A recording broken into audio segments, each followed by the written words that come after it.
নমস্কার। যুক্তি তর্ক সঙ্গে অর্কয় আপনাদের স্বাগত। আপনাদের সঙ্গে আমি অর্কপ্রভ সরকার। সন্দেশখালী এখন তো জাতীয় সংবাদ মাধ্যমের শিরোনামে। আমাদের মহামহিম রাজ্যপাল দিল্লি থেকে ফিরে এসে আবার বড় বড় কথা, বিচার বিভাগীয় তদন্ত করার প্রস্তাব, স্পেশাল টাস্কফোর্স গঠন করা এবং 5টা নাম বলেছেন। শেখ শাহজাহান, শিবু হাজরা, উত্তম সর্দার, আরো দুজন, তাদেরকে তিনি অপরাধী বলে চিহ্নিত করেছেন। It's time for an action governor, it's time for an action. আপনি অনেক কিছু বলেন, আপনার বলা এবং করার মধ্যে আসমান জমিন ফারাক। যা বলেন তা করেন না, যা করেন তা বলেন না। এই রাজ্যপাল যতদিন আমাদের রাজভবন আলোকিত করে থাকবেন ততদিন পর্যন্ত আমরা ভিক্টোরিয়ান স্টাইলে ওনার ইংরেজি উচ্চারণ শুনব। কিন্তু ওনার যে সাংবিধানিক দায়িত্ব আছে, সেই সাংবিধানিক দায়িত্ব পালন করার ক্ষেত্রে তার ব্যর্থতা প্রতিদিনই পশ্চিমবঙ্গের মানুষকে অনুভব করতে হবে।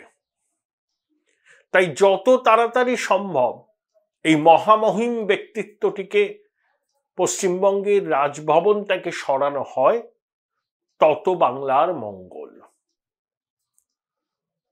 কারণ সাংবিধানিক দায়িত্ব কর্তব্য পালন করার থেকে তিনি মাননীয় মুখ্যমন্ত্রীর বার্তাবাহকের কাজ করতেই বেশি উৎসাহী। এটাই বাস্তব, এটাই দুর্ভাগ্য। সন্দেশখালী নিয়ে তো চর্চা বাড়তে থাকবে।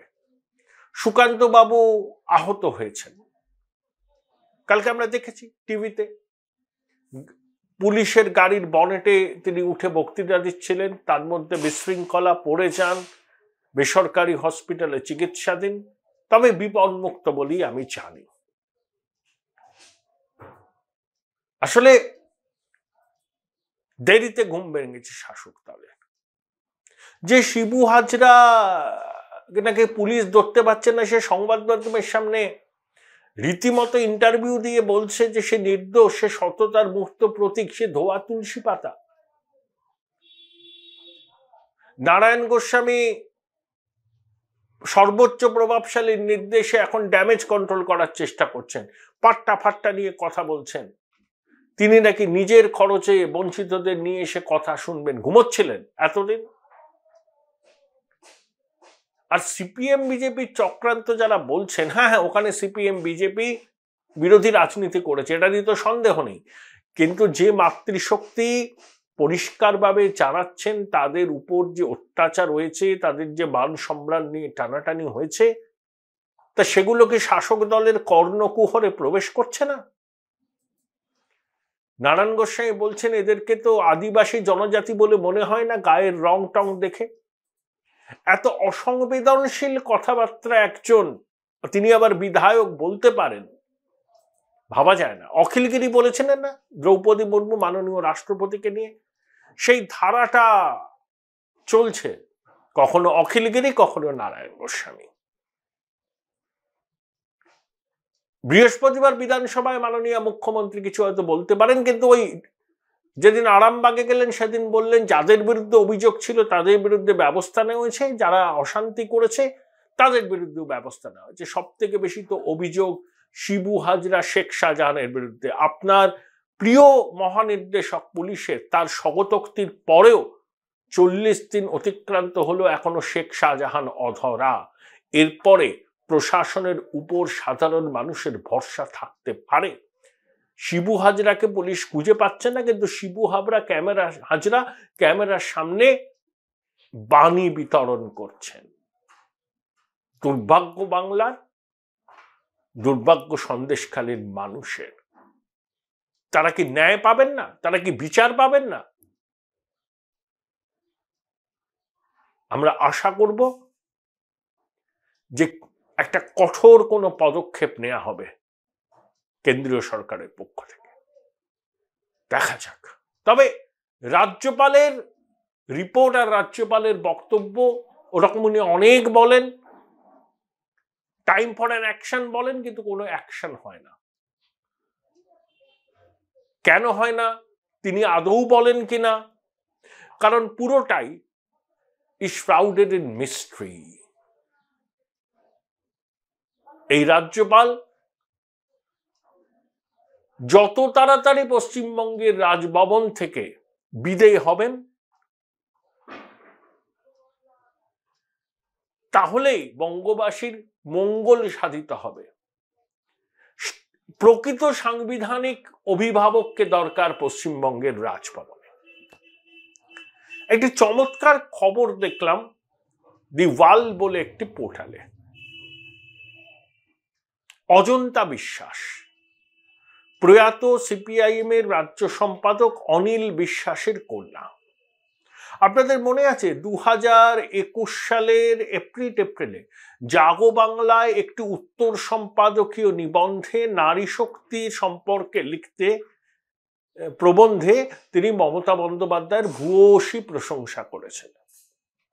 স্বভাবতই সিপিএম এর নেতৃত্ব তেলে বেগুনে জ্বলে ওঠেন, তারা শোকজ করেন, অজন্তা জবাব দেন, তারপরে কিন্তু তিনি পার্টির সদস্য পদ আর পুনর্নবীকরণ করেননি। বোধহয় 2022 জুলাই টুলাইয়ে পার্টির সঙ্গে সব সম্পর্ক ছেদ করে দেন রবীন্দ্রনাথ বিশ্ববিদ্যালয়ের ইতিহাসের অধ্যাপিকা। কুণাল ঘোষ অজন্তা বিশ্বাসের সঙ্গে মুখ্যমন্ত্রী মমতা বন্দ্যোপাধ্যায়ের যোগসূত্র তৈরি করেছিল এবং অনিল বাবু কুণাল ঘোষকে খুব পছন্দ করতেন। আমার মনে আছে 2006 সালে অনিলদা মারা গেলেন মার্চ মাসে, সেবারের পুজোয় কুণাল বাবু যে পুজোটি করেন উত্তর কলকাতায় মানিকতলার কাছে রামমোহন সম্মিলনী, সেই পুজোয় অনিল বিশ্বাসের উপর একটা ছবির প্রদর্শনী করেছিলেন।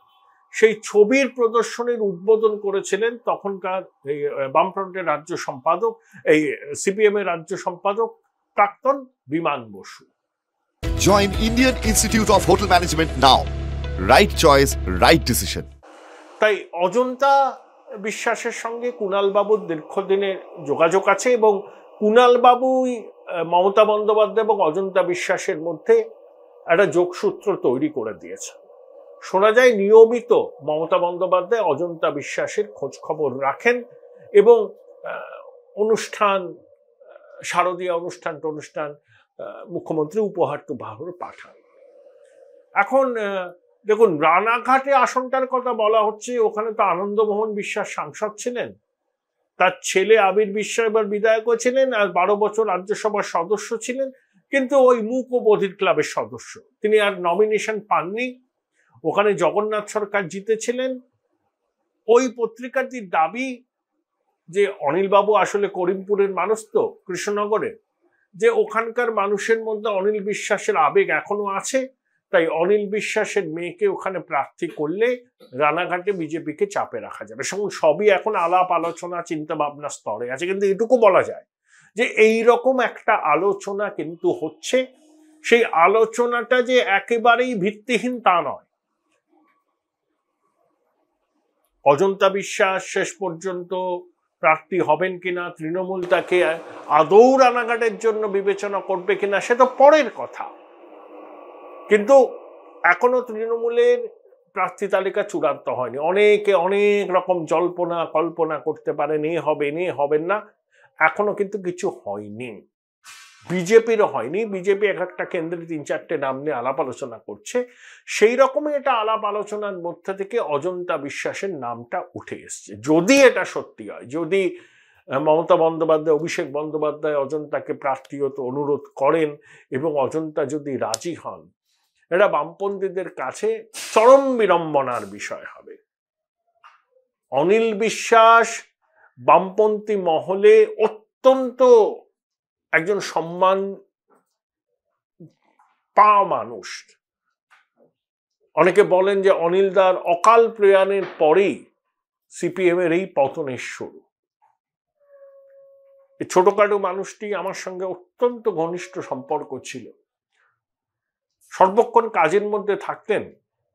সংগঠনের পাশাপাশি দলের খুঁটিনাটি, মন্ত্রিসভার খুঁটিনাটি সবকিছুই খোঁজ রাখতেন, কিন্তু বুদ্ধবাবুকে তিনি প্রশাসনিক দায়িত্ব সামলাবার ক্ষেত্রে ফ্রি হ্যান্ড দিয়েছিলেন না, দলের কাজ অনিল বিশ্বাস নিজে দেখতেন, সেখানে বুদ্ধবাবু হস্তক্ষেপ করতেনও না। এহেন অনিল বিশ্বাসের মেয়ে যদি শেষ পর্যন্ত তৃণমূলের টিকিটে দাঁড়ান, সেটা সিপিআইএম এর কর্মী সমর্থকদের কাছে একটা চরম বিড়ম্বনার বিষয় হবে। তারা যখন বিজেমূল বলে বাজার মাতিয়ে দেন, তাহলে তো সিপিমূল বলে এবার বিজেপি রাস্তায় নামবে। কারণ সিপিএম এর প্রয়াত রাজ্য সম্পাদকের কন্যা যদি ঘাসফুল প্রতীকের নির্বাচনে লড়াই করে, তখন বামপন্থী বন্ধুরা আর বিজেমূল বলে বাংলায় বাজার গরম করতে পারবেন না। তার বলতেই পারেন যে অজন্তা বিশ্বাস আর দলের কেউ নয়, তিনি একজন স্বাধীন নাগরিক, তিনি যেটা করবেন সেটা তার ব্যক্তিগত সিদ্ধান্ত, এর মধ্যে সিপিএম কে জড়ানো অর্থহীন না, এতে চিড়ে বিচবে না। অবশ্যই অজন্তা বিশ্বাস একজন স্বাধীন দেশের নাগরিক, তার নিজস্ব চিন্তা ভাবনা থাকতে পারে, তিনি সিপিএম এর সঙ্গে নিজেকে ডিসঅ্যাসোসিয়েট করেছেন, কিন্তু তার মানে এই নয় যে অনিলদার রাজনৈতিক উত্তরাধিকারের কিছুই তার মধ্যে থাকবে না। আদপে তিনি বামপন্থী বাড়ির ছেলে, মেয়ে। অনিল বিশ্বাসের পরিবারের একজন তৃণমূলের হয়ে দাঁড়াচ্ছে, এটা কতখানি বিড়ম্বনার বিষয় বামপন্থীদের কাছে, বামপন্থী কর্মী সমর্থক বন্ধুরা সহজেই সেটা অনুধাবন করতে পারেন। এখানে কোনো লজিক দিয়ে, যুক্তি দিয়ে উনি আমাদের মধ্যে আর আমাদের পার্টির সঙ্গে নেই এইসব বললে হবে না। কারণ নামটা হচ্ছে অনিল বিশ্বাস এবং তার মেয়ে হচ্ছেন অজন্তা বিশ্বাস, যিনি সদ্য 2 বছর পার্টির সঙ্গে সম্মানজনক বিচ্ছেদ করেছেন। এবার তো বিজেপি বলবে সিপি মূল, যাহা তৃণমূল তাহাই সিপিএম, যাহা সিপিএম তাহাই তৃণমূল। এই যে নো ভোট টু বিজেপি ক্যাম্পেইনের মাতব্বরদের একটা অনেকেই ছিলেন বামপন্থী তো বটেই, অনেকে আবার সিপিএম এর সমর্থক। তারা বিজেপিকে ভয় পেয়ে মমতা বন্দ্যোপাধ্যায়কে মনে করেছিলেন যে ওই মমতা বন্দ্যোপাধ্যায় বিজেপির জাগারনাট রুখতে পারবেন, তাই কাস্তে হাতুড়ি, কাস্তে ধানের শীষ, কোদাল বেলচা সিংহ প্রতীককে বর্জন করে তাদের অনেকে ঘাসফুলে ভোট দিয়েছিলেন। এটা বাস্তব। 21-এর বিধানসভা নির্বাচনে মমতা জেতার পিছনে বামপন্থীদের একটা অংশের সমর্থন ছিল। এবারও তারা নামবেন, দেখবেন নো ভোট টু বিজেপি বলে। তাদের কাছে প্রশ্ন করতে চাই, বিজেপি এখানে আনটাচড অ্যান্ড আনকিসড ভার্জিন পলিটিক্যালি কোনোদিন ক্ষমতায় আসেনি। স্বাধীনতার পর থেকে এই রাজ্য কংগ্রেস, বামফ্রন্ট, তৃণমূল, যুক্ত ফ্রন্ট দেখেছে, কিন্তু বিজেপিকে দেখেনি। বিজেপি কোথায় কোন রাজ্যে কি শাসন করেছে সেটা বিবেচ্য নয় এখানে। এখানকার মানুষ বিজেপির শাসন দেখেননি। যাদের শাসন দেখেননি, যাদেরকে রাজ্যপাল সামলাতে দেখেননি, তাদের সম্বন্ধে কি ভয়, কি আতঙ্ক। তাই মার্কস লেনিনের সব ভক্তরা, যাদের অনেকেই ফেসবুকে লাল ফৌজ বাস্তবের মাটিতে ফেরারি ফৌজ, তারা কি না কি বলেন বিজেপিকে সম্পর্কে, তাদের একটা অংশ আবার তৃণমূলের হাতে তামাক খেয়ে রাস্তায় নামবেন। কারণ তারা জানেন বামপন্থীদের পক্ষে বিজেপিকে রোকা সম্ভব না, তাই বর্ষা তৃণমূল। তাহলে সিপি মূল যদি কেউ বলে, সেটাকে খণ্ডন করা খুব মুশকিল হবে বামপন্থীদের কাছে। আর শেষ পেরেকটা তখনই পোঁতা হয়ে যাবে যদি শেষ পর্যন্ত অজন্তা বিশ্বাস তৃণমূলের প্রতীকে লোকসভায় প্রতিদ্বন্দ্বিতা করে। রাজনীতি সম্ভাব্যতার শিল্প, অনেক অসম্ভব রাজনীতির ময়দানে সম্ভব হয়। তাই বন্ধুরা, ধৈর্য ধরে অপেক্ষা করে থাকতে হবে শেষ পর্যন্ত কোথাকার জল কোথায় গিয়ে দাঁড়ায়।